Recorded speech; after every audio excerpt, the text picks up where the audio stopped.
தமிழகத்தில் சட்டசபை தேர்தல் ஏப்ரல் 23ஆம் தேதியான இன்று காலை 7 மணிக்கு துவங்கி காலை 7 மணி முதல் மாலை 6 மணி வரை பொதுமக்கள் வாக்களிக்கலாம் என தேர்தல் ஆணையம் அறிவித்திருக்கிறது. வெளி மாநிலங்களிலிருந்தும் வெளி ஊர்களிலிருந்தும் வெளிநாடுகளிலிருந்தும் கூட வாக்களிப்பதற்காக பலரும் தங்கள் சொந்த ஊருக்கு வந்திருக்கிறார்கள்.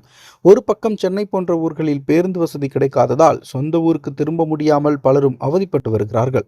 இதற்கு பின்னர் அரசியல் காரணம் இருப்பதாகவும் அவர்கள் புகார் சொல்லி வருகிறார்கள்.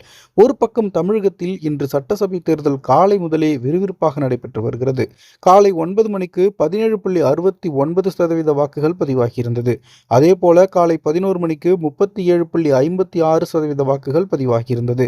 மேலும் மதியம் 1 மணி நிலவரப்படி தமிழகத்தில் 56.81% வாக்குகள் பதிவாகியிருந்தது. 2021 சட்டமன்ற தேர்தலின் பொழுது மதியம் 1 மணி நிலவரப்படி வெறும் 39.61% வாக்குகள் மட்டுமே பதிவாகியிருந்தது.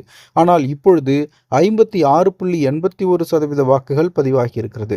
அதாவது 2021 சட்டமன்ற தேர்தலை ஒப்பிடும் பொழுது 17.2% வாக்குகள் அதிகமாக பதிவாகியிருக்கிறது.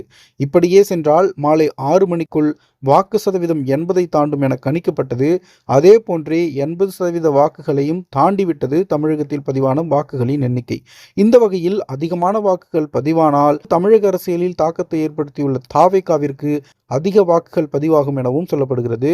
இந்த நிலையில் 17.2% அந்த வாக்குகள் தாவேகாவிற்கு சென்றால் விஜய் ஆட்சி அமைப்பது 100% உறுதியாகிவிடும்.